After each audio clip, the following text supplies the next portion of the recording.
Hello, everyone, and welcome to the very first episode of The Roar inside CSUSM Athletics. I'm Tyler Morrison, Assistant Sports Information Director for Cal State San Marcos.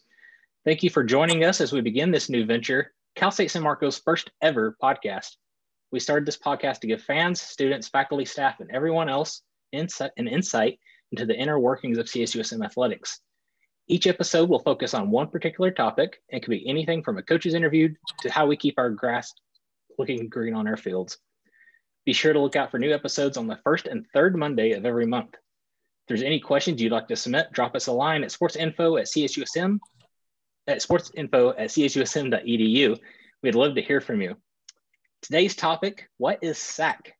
We're talking, of course, about the Student-Athlete Advisory Committee and what they do for CSUSM Athletics. We're happy to be joined today by 4 of our CSUSM SAAC leaders. I'd like to start by asking our panel to introduce themselves with your name, sport, year, position on SAAC, and one interesting fact about yourself. Hi, everyone. I'm Sarah Aragon. I'm on the women's soccer team. I'm a 3rd year, and I'm the president of SAAC. One interesting fact about myself is that ever since quarantine, I've been very into baking. So I wish I had more time for baking, but that's what I've been doing lately and totally getting hooked on it. Hey, what's up, everyone? I'm Zach. Happy to be here. I'm Zach Schuberg. I play baseball. I'm a senior. I'm in the vice president on SAAC. And interesting fact about me is I play the ukulele. It's in the background. I don't know if you can see it, but it's right there. I've been playing it for a few years now, just on the side, not like professionally or anything. But yeah, happy to be here. Hello, everyone. My name is Tyler Garrard, and I'm currently in my 5th year at Cal State San Marcos, and my sport is soccer, which I'm the goalkeeper in. And my position on SAAC is I'm the secretary, so I take all the notes during all the meetings and help remind all of our e-board of what's going on and what to look forward to. And an interesting fact about me is I have 7 tattoos.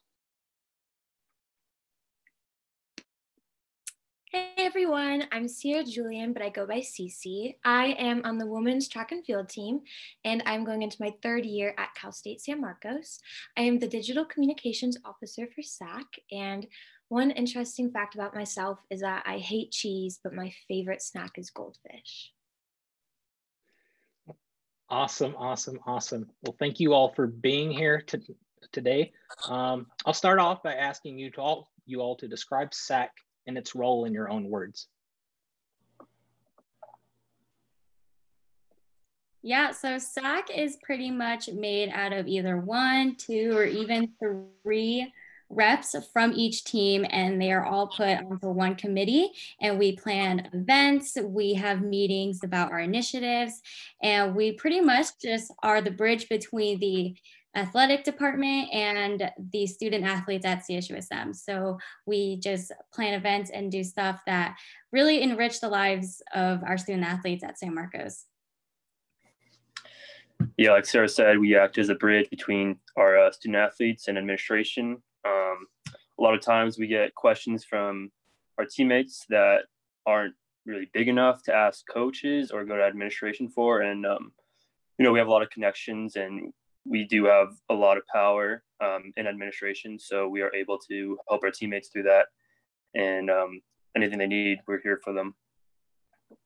Another important thing that SAAC does is when NCAA comes with new rules they might want to pass through, is they come to their SAAC members and they pass it through us, and we can pass it through our teammates, and then we can vote on if we like this rule or if we don't like it, so we can decide if it gets passed or if it doesn't.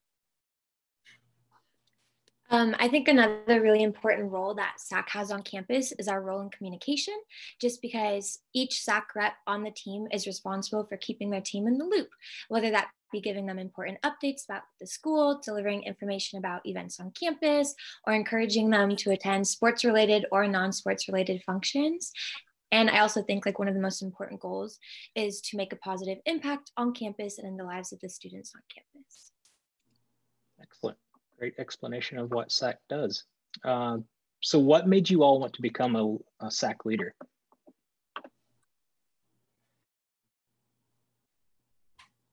Well, for me, at least, when I first got here, we had one SAAC leader. SAAC wasn't really a big thing on campus, but we had one SAAC leader who's a 5th year senior, great guy, the epitome of a leader.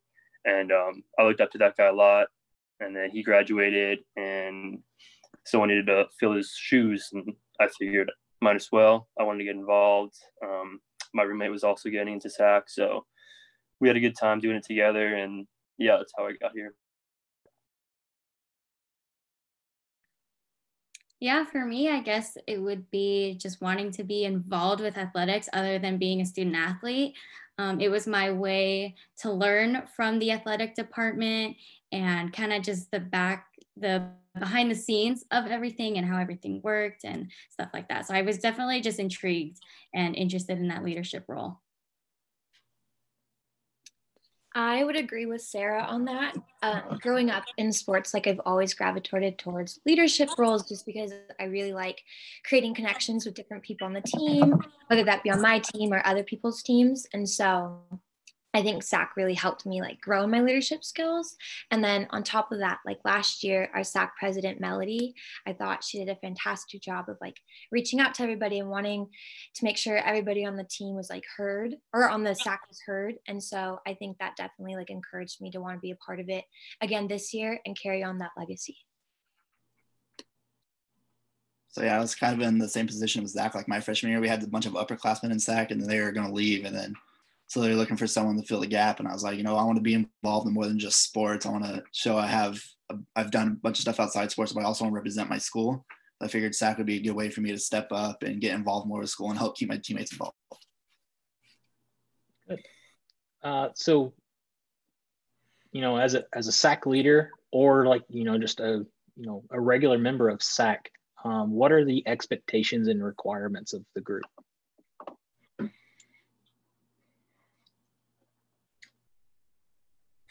We expect our SAAC leaders to be present at the meetings. They fully contribute to our initiatives and what we plan on doing.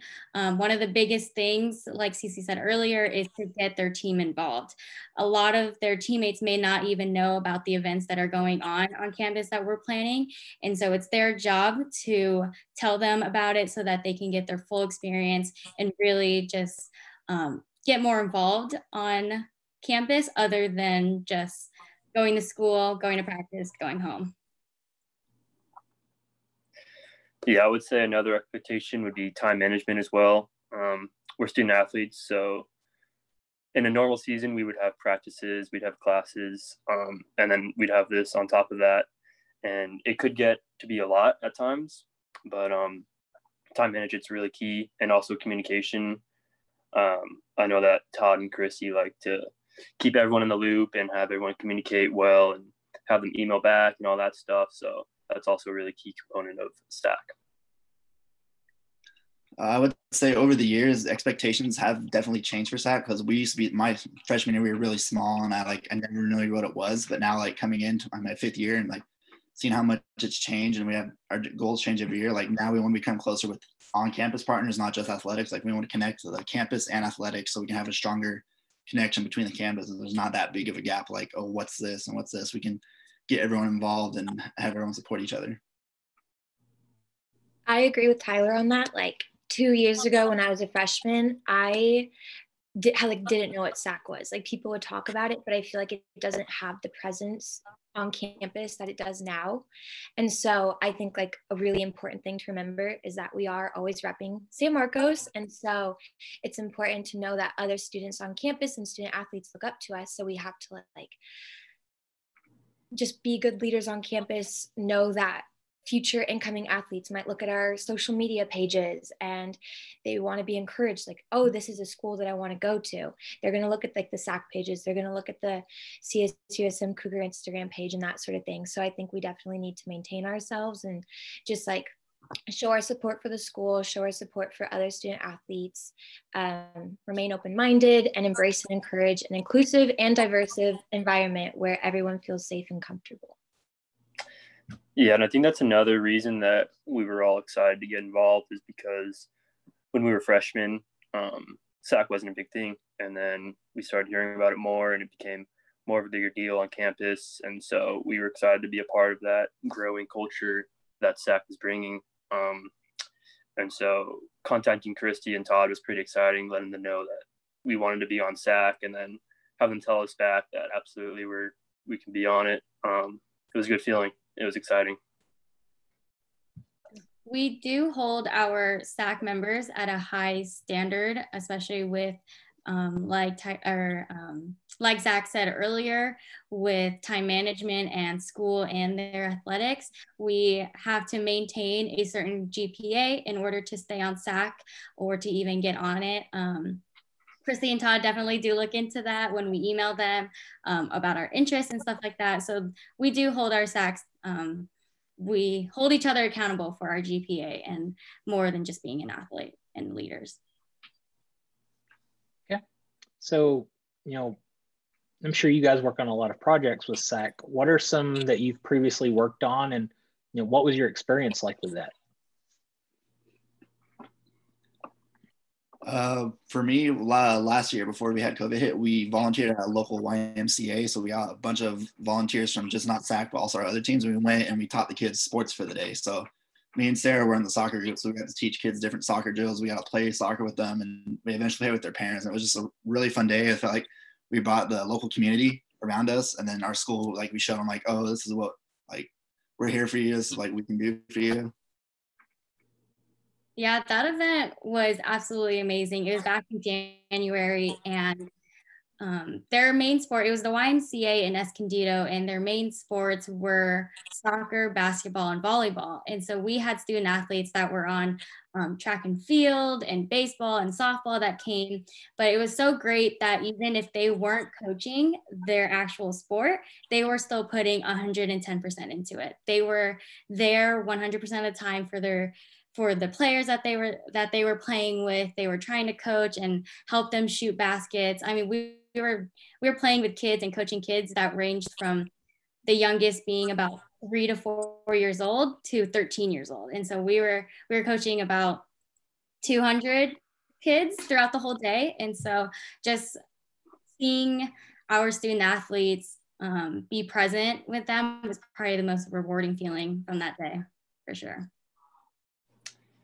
Yeah, I wasn't able to make it to that one, but I heard a lot about it, and I heard Sarah did a great job running that project. However, I was able to work one of the Make-A-Wish donation tables at a basketball game, and that was super fun. Just letting the fans know about the great foundation and seeing them donate and the smiles on their faces and being able to explain to them how important it is to, you know, grant these wishes. That was super special and something I'll remember for a long time. I'm going to bounce off of Zach on that one and say, like, probably one of my favorite events was also volunteering at the booth for the Make-A-Wish, just because it was a really great way to interact with non-student athletes on campus, as well as like parents, just because at the basketball games, we have a lot of different people coming, whether that's the siblings of the basketball team or the parents or family members. And so it was really cool to get to know them and see like who raised our student athletes. And then on top of that, it was really neat to know that we were making an impact and raising money for a really, really great cause. And then I think another one of my favorite projects is the toy drive that we do every year, because me and some of my teammates, we all went shopping together, and we all like went down the aisles and picked out which toys we thought the kids would enjoy the most, and we got to bring it to the toy drive and drop it off the drop box. So I thought that was a really cool bonding experience, knowing that, you know, it's gonna make a really big impact in these kids' lives. Great. You guys are doing awesome work. And speaking of projects, you know, I hear you all have an upcoming project with Make-A-Wish and Giving Day. Zach, what kind of details can you give us about that? Yeah, so we're super excited this year about Make-A-Wish. Obviously, it's going to be a little bit different because of the whole pandemic, but we're still going to be able to raise some money for a great foundation. What we plan to do this year, instead of set up our booths at games, we're going to actually have our own bucket for the Giving Day coming up. Worldwide Giving Day. We figured that it's a worldwide Giving Day, and what better time to raise money for this foundation. And so we're actually going to meet tomorrow at our SAAC meeting about the percentages that we want to contribute to Make-A-Wish from our bucket of Giving Day. And we're super excited about that. SAAC super excited. I had the pleasure of working with Devin Kelly, who stepped up to be our service chair for initiatives this year. She's awesome. And I also had the pleasure a couple years ago of granting a wish with the baseball team. We had a kid named Dewey who his wish was to go to Italy, and he threw the first pitch at our game, and we all presented him with, the big, "You're going to Italy," and that was just so cool. And to see his smile and all that, it makes you want to donate more. It makes you want to push other people to donate. So we're excited for this Giving Day coming up. Yeah, that event with or granting that wish to do it was absolutely just a milestone for CSUSM Athletics and the baseball team. And so with Giving Day and Make-A-Wish coming up later in December or beginning of December, we're gonna shift our focus from how much people are donating to athletics or donating to SAAC, and we're gonna shift it to the impact that their donations make and what how that really affects our program. And then whatever comes into the SAAC bucket is also getting donated to the Make-A-Wish. And so again, that's just on the impact of what their donations can do for these kids. And it's just something that is really gonna, I hope, touch a lot of hearts and still encourage donations even through these tough times. Great causes for sure. Being in SAAC and being a SAAC leader, how has this experience helped you all develop personally and professionally?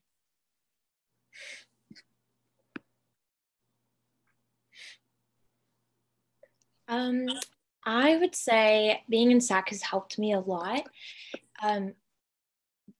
As a student athlete, there are a lot of responsibilities, whether that be juggling both work and practice and games and classes, and then SAAC as well. And so I think it's definitely helped me with my time management and really figuring out when I need to get stuff done.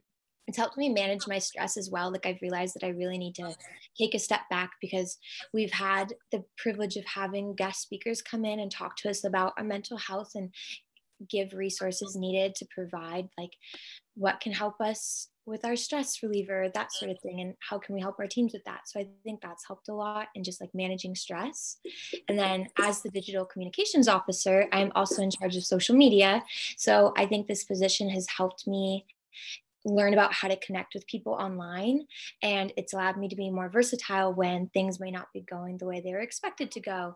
And it's also allowed me to connect with my creative side in order to like brainstorm ways for student athletes to still feel connected with campus despite being virtual right now.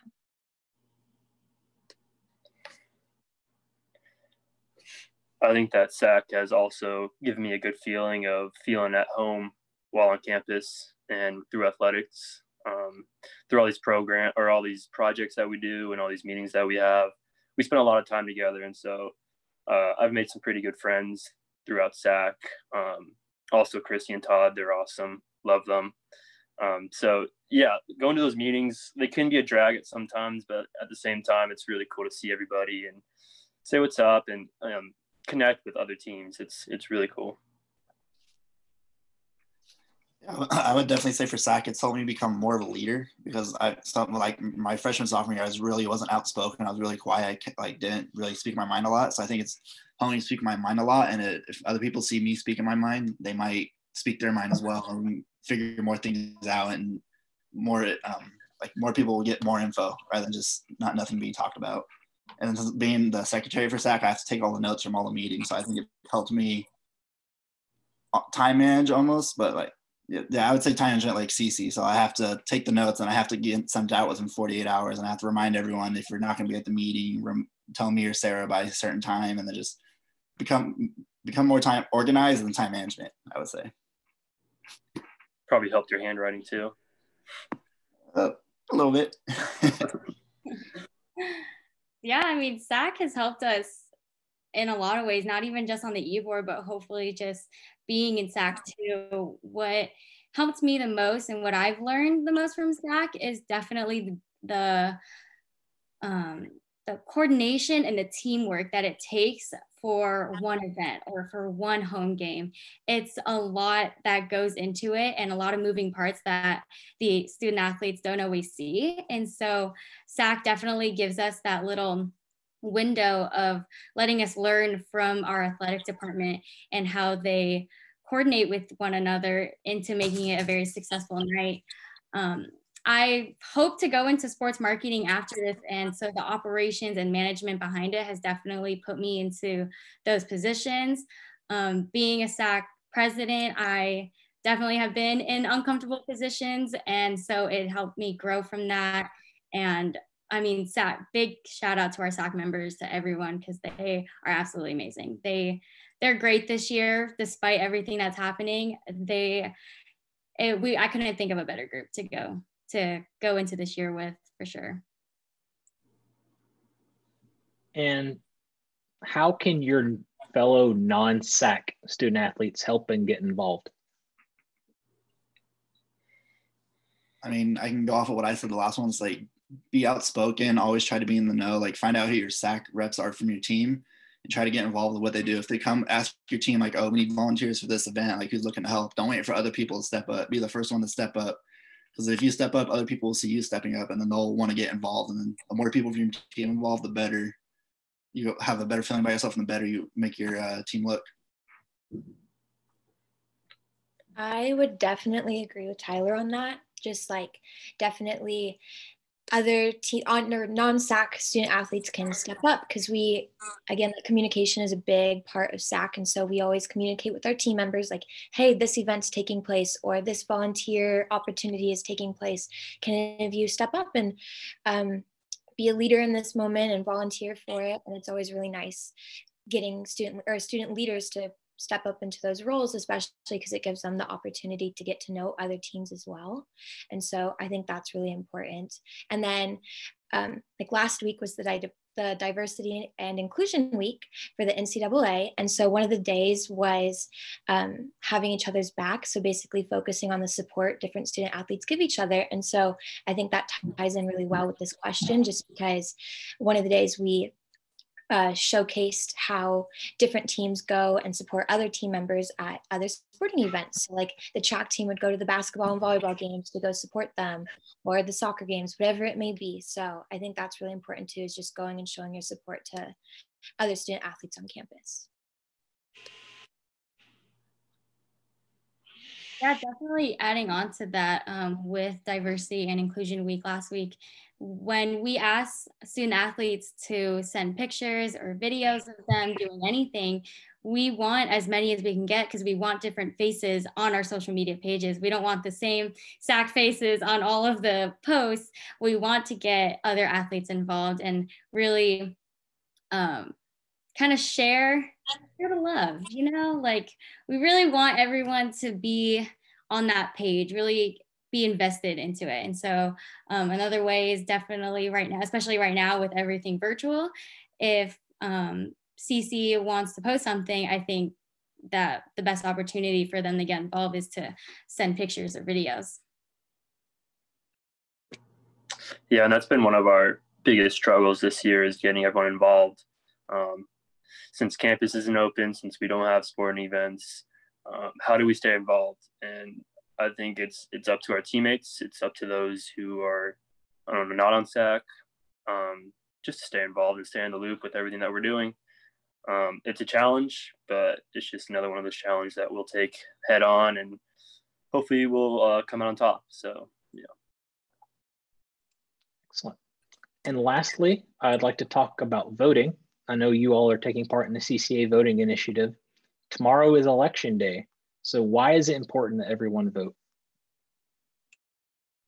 All right. So November 3rd, very, very important day for our country. And so I want to start off by saying that I think for many student athletes on campus, or just students in general, this will be their first year of voting in a presidential election. I know it's my first year voting. I would have been like a sophomore 4 years ago, or how, I don't even remember. But exercising your right to vote allows you to not only contribute to the change you want to see in your local community, in the state, and your country as a whole, but it also allows you to be passionate and take a stance on certain policies, engage in respectful conversations with peers, and it allows you to be a voice for those who may not have one. So I think it's really, really important to go out there, use your voice, and do your research prior to voting so that you know what you're voting on. There's a lot of different propositions to be voting on this year. So I think take your time, set your time aside to really focus on this, you know? Yeah, I agree with Cece. And I used to be one of those guys that was like, it's just one vote. My vote's not going to do anything, you know, but every vote does matter. So get out and vote if you can. Persuade your friends to go vote. Do your research, what Cece said. And yeah, just vote.